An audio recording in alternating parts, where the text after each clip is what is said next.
býð ykkur hjartanlega velkomin hingað í Patreksfjarðarkirkju. En í dag fyrsti sunnudagur í 9 vikna föstu. Textar dagsins leggja áherslu á laun og náð Guðs. Enn 20 manna samkomutakmörk sem gilda fram í miðjan febrúar, en við bíðum með óþreyju eftir því að verði slakað á þessum takmörkunum svo að þið geti komið aftur til kirkju. En þangað til þá notum við nettæknina. Við skulum byrja þessa stund á að signa okkur og við segjum saman í nafni Guðs Föður, Sonar og Heilags Anda. Amen. Við skulum biðja. Almáttigi eilífi Guð, við biðjum þig, heyr þú bænir okkar og frelsa okkur frá synd okkar. Þínu nafni til dýrðar, fyrir son þinn Jesú Krist, drottinn vorn, sem með þér lifir og ríkir í einingu heilags anda, eitt sannur Guð aldir alda. Amen. Fyrri ritningalestur úr predikaranum og hljómar þannig. Orð predikarans sonar Davíðs konungs í Jerúsalem. Aumasti hégómi, segir predikarinn, aumasti hégómi. Allt hégómi. Hvaða gagn hefur maðurinn af öllu erfiði sínu sem hann streitist við undir sólinni? Ein kynslóð fer, önnur kemur, en jörðin stendur að eilífu.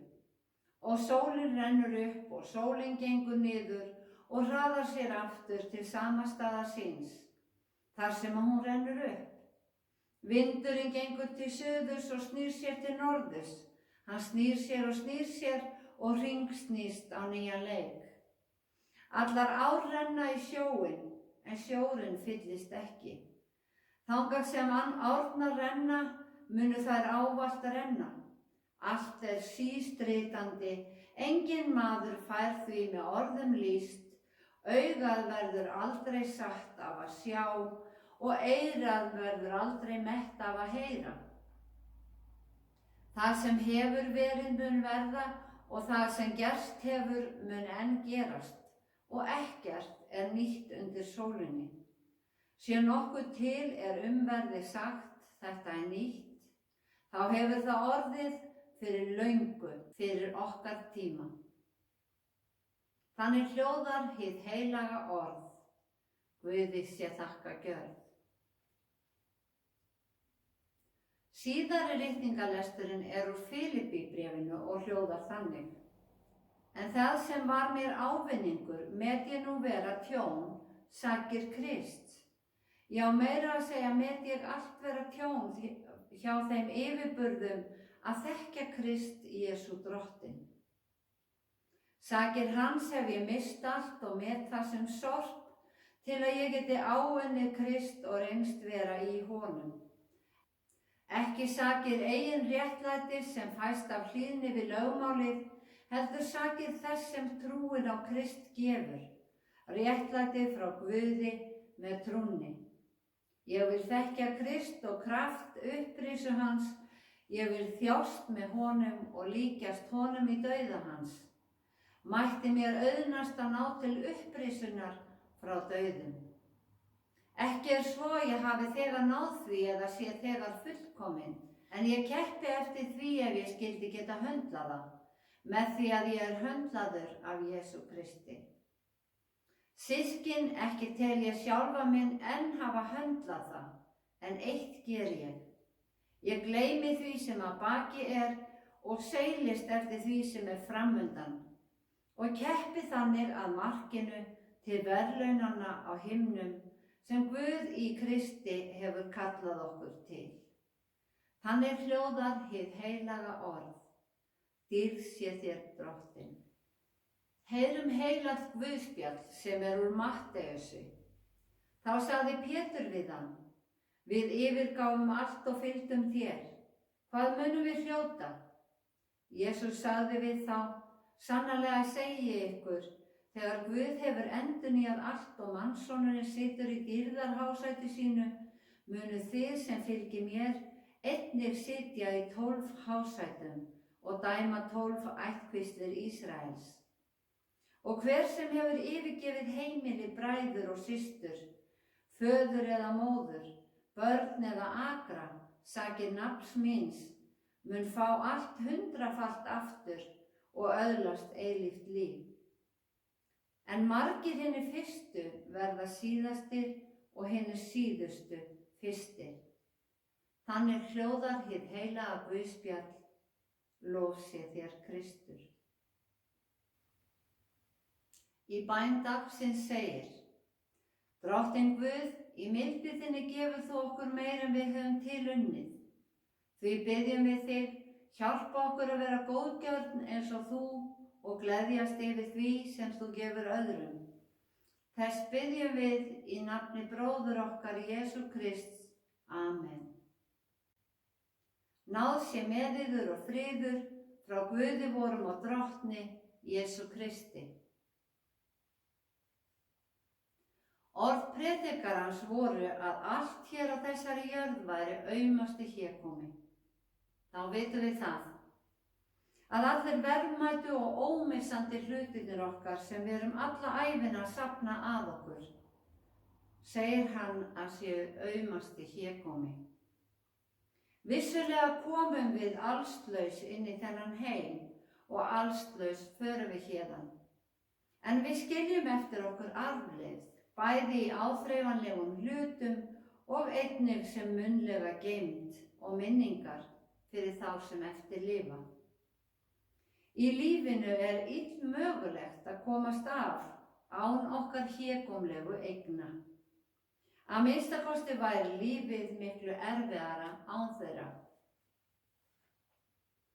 En hvaða gagn hefur maðurinn af öllu erfiði sínu sem hann streitist við undir sólinni, spyr predikarinn.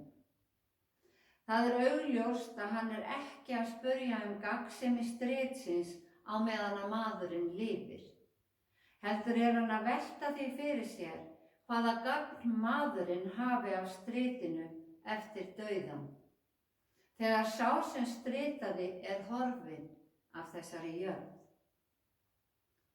Hann var búinn að sjá að lífið heldur áfram, hringrásin er stöðug. Sólin kemur upp á hverjum morgni, skýin þjóta himininn og árnar renna áfram til sjávar. Hver er tilgangurinn með þessu striti? Predikarinn var ekki að segja að við ættum ekki að eiga neitt. Það er gott ef við getum auðvelda okkur lífið og átt þægilegt líf. Nei, hann er að velta fyrir sér tilganginum.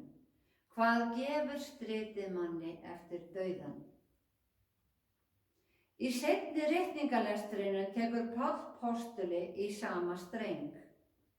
Allt sem hann á metur hann sem sorp, í samanburði við ávinninginn að þekkja Krist. Páll hét áður Sál. Hann var gyðingur, lifði eftir lögmáli þeirra og ofsótti kristna menn. Þegar hann snerist í trúnni, missti hann stöðu sína og hóf að útbreiða kristna trú.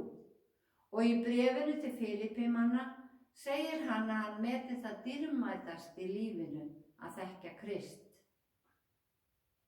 Hann segir án Krists áttu ekkert. Og Páll er eins og predikarinn að vísa í lífið eftir dauðan. Páll þekkti lögmálið en nú horfir hann til upprisu Jesú sem fyrirheiti fyrir alla trúaða. Og hann segir að inngöngu í ríki Guðs fái hann ekki fyrir hlýðni við lögmálið, heldur sakir þess sem trúin á Krist gefur. Réttlætið frá Guði með trúnni. Já, trúin á Jesú er vegabréfið þitt. Vegabréf sem við verðum stöðugt að hafa í gildi og passa að renni ekki út. Páll segist ekki vera kominn með sigurlaunin, en hann væri sífellt að keppa að þeim. Í Guðspjallinu spurðu lærisveinar Jesú hann launin sem þeir ættu að fá fyrir að fylgja honum. Þeir höfðu yfirgefið allt hans vegna. Á tímum Jesú gat það kostar fjölskyldu og vinslit að skipta átrúnað og ekki ólíklegt að lærisveinarnir hafi í orðsins fyllstu merkingu yfirgefið allt til að fylgja Jesú. En Jesús sagði þeim að launin fái þeir margfalt tilbaka í ríki Guðs. En launin fá þeir ekki fyrir að yfirgefa allt, heldur fyrir trúna á Krist. Ekkert verk gefur okkur aðgang að ríki Guðs nema trúin á Jesú. Þema ritningatexta þessa sunnudags eru laun og náð Guðs. Í 5. kafla í Rómverjabréfinu skrifar Páll: Syndin kom í heiminn fyrir einn mann. Syndin er orð í eintölu. Og hún kom í heiminn þegar Adam og Eva átu ávöxtinn. Og á þeim tíma var bara ein regla við lífi. Og það var að hlýða Guði. Í texta síðasta sunnudags var þetta vers úr Opinberunarbókinni. Sjá, ég kem skjótt og launin hef ég með mér, til að gjalda hverjum og einum eins og verk hans er. Orðið er í eintölu. Það er að tala eitt verk, það að trúa. Í Rómverjabréfinu 6. kafla segir Páll postuli: því að laun syndarinnar er dauði, en náðargjöf Guðs er eilíft líf í Kristi Jesú, drottni vorum. Orðið syndarinnar er orð í eintölu. Í Jóhannesarguðspjalli 16. kafla segir Jesús: syndin er að þeir trúðu ekki á mig, og orðið syndin er í eintölu. Í öllum tilfellum er syndin sem er rætt vantrú á Guð. Syndin kom í heiminn fyrir einn mann, en náðin kom í heiminn líka fyrir einn mann, Jesú. Náð Guðs veitist okkur ekki fyrir verk, heldur fyrir trú. Launin fyrir trúna á Jesú veitir eilíft líf í ríki Guðs, og þú þarft að hafa vegabréfið þangað í gildi.